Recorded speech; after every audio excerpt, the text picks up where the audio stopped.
Good morning, everybody. Pastor Stitch, Narrow Path Christian Church, BC, Bay City, Michigan. Welcome to the Biker Devotional. So this morning we are reading from Proverbs chapter 30 because, yes, you guessed it, it is the 30th day of April. Of course, the month, it doesn't really matter, does it? It's what day it is in that month. So, again, I challenge people all the time. Read the chapter that corresponds with the date in the book of Proverbs. Then read something from the Old Testament, something from the New Testament. Get fed. Get into the Word. Find out what God has to say with you. Get to know Him. And a paper version is always important. I know I'm old school, but old school sometimes is still better. I don't care what anybody has to say. So this morning in reading in Proverbs 30, I read this, verses 1 through 4, or 2 through 4. I am more stupid than any other man. I lack man's ability to understand. I have not gained wisdom and have no knowledge of the Holy One. Who has gone up to heaven and come down? Who has gathered the wind in his hands? Who has bound up the waters in a cloak? Who has established all the ends of the earth? What is his name and what is the name of his son, if you know?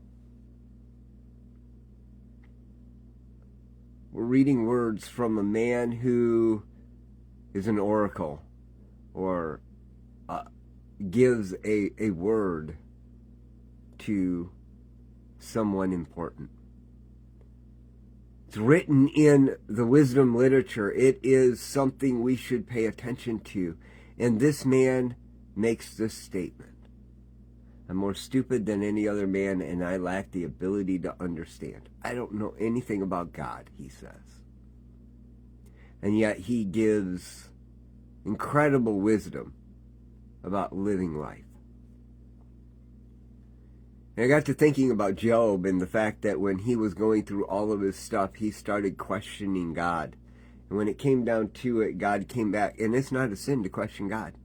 I want you to notice that.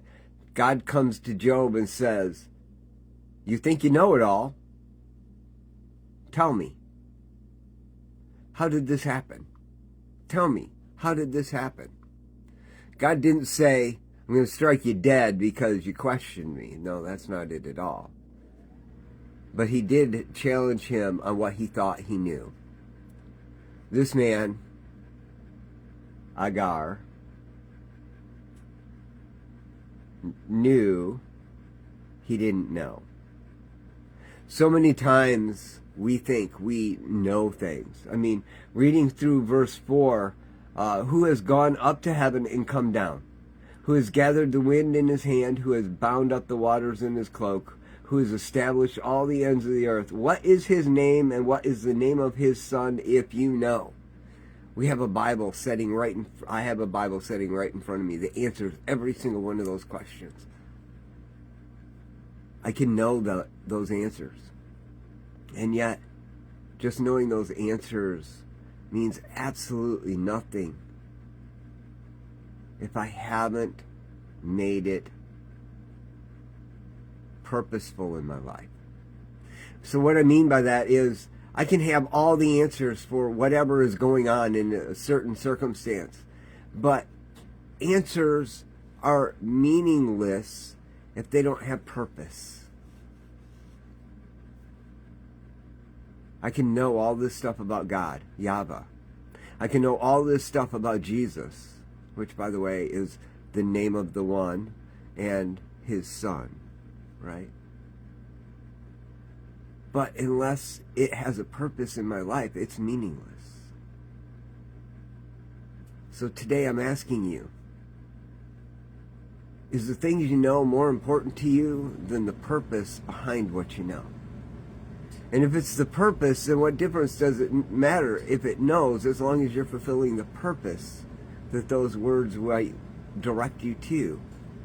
And that purpose clearly is to let everybody see you striving to make God, Jesus, number one in your life. Doing it with your words, your actions, your finances, your motorcycle, your car, your lawn, Which reminds me, I got to put the lawnmower deck back on the tractor so I can get it mowed. Otherwise, it doesn't look like I'm using my lawn to serve God, does it? If it could stop raining long enough for me to get the tractor out of the shed so I could do that, that would be great. And then dry the grass enough so I could mow it. God, can you do that for me? That would be great.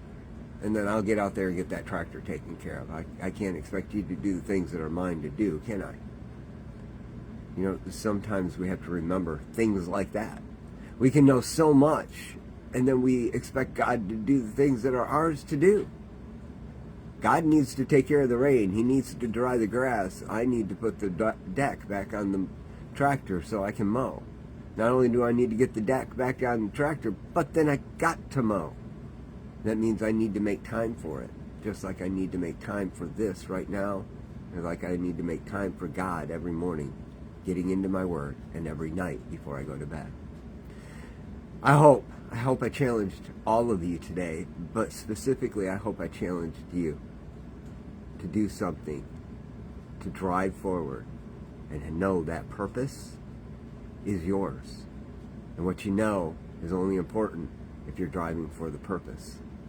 Have a great day. God bless. I love y'all.